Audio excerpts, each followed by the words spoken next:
Assalamualaikum warahmatullahi wabarakatuh. Perkenalkan, nama saya Doni Eko Prasetyo, NIM 002, dari kelas HES A6. Saya akan mengerjakan UAS mata kuliah Manajemen Sumber Daya Insani terkait dengan tugas video tentang studi kasus Manajemen Sumber Daya Insani.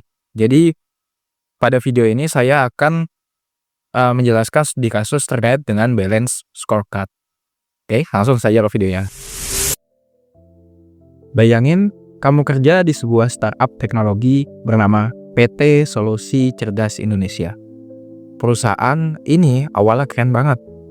Punya tim muda, teknologi canggih, dan semangat kerja tinggi. Tapi setahun terakhir ada yang janggal.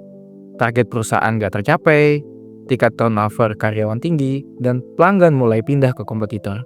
Tim HR, termasuk saya, mulai disorot alasan. Lalu, atasan saya bilang, bisa nggak kamu cari tahu apa yang salah?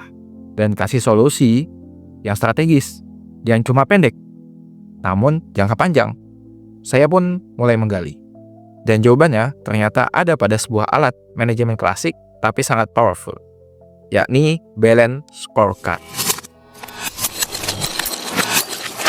Balance scorecard bukan cuma alat untuk mengukur keuangan, tapi ini adalah cara buat menjaga keseimbangan strategi perusahaan dari 4 sisi: keuangan, pelanggan, proses internal, dan pembelajaran serta pertumbuhan.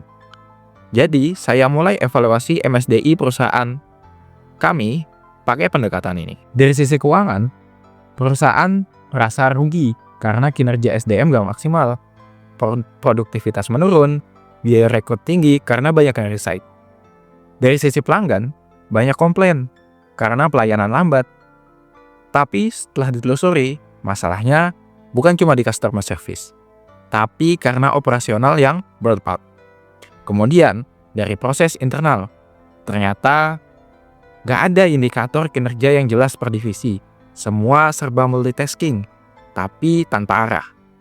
Dan dari sisi pembelajaran dan pertumbuhan, data pelatihan karyawan terakhir adalah 14 bulan yang lalu. Ya, kamu nggak salah dengar. Solusinya apa?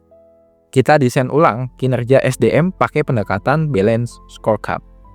Pertama, kita tetapkan KPI atau Key Performance Indicator untuk setiap perspektif. Misalnya, untuk pertumbuhan, jumlah pelatihan per karyawan per tahun. Kemudian, untuk proses internal, tingkat penyelesaian tugas sesuai SLA.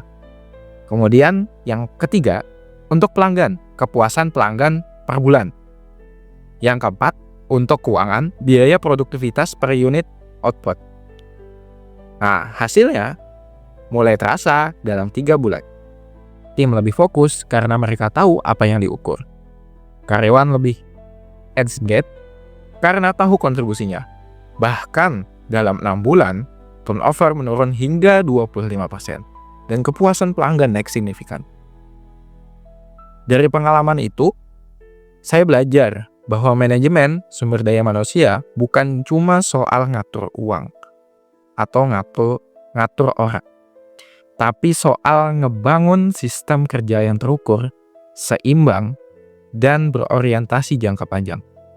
Balance scorecard ngasih saya framework buat berpikir strategis, sekaligus membuktikan ke atasan kalau kita bisa jadi bagian dari solusi, bukan cuma pelaksana tugas. Dan kalau hari ini saya diminta menyelesaikan masalah yang sama, saya akan mulai dengan satu pertanyaan sederhana. Sudah seimbang belum cara kita menilai kinerja sumber daya manusia? Terima kasih atas perhatiannya. Saya Doni Eko Prasetyo. Semoga paparan saya bisa memberi gambaran bagaimana pendekatan strategis seperti balance scorecard bisa membantu perusahaan dan sumber daya manusianya untuk tumbuh bersama. Kurang lebihnya mohon maaf. Wassalamualaikum warahmatullahi wabarakatuh. See you on the next videos.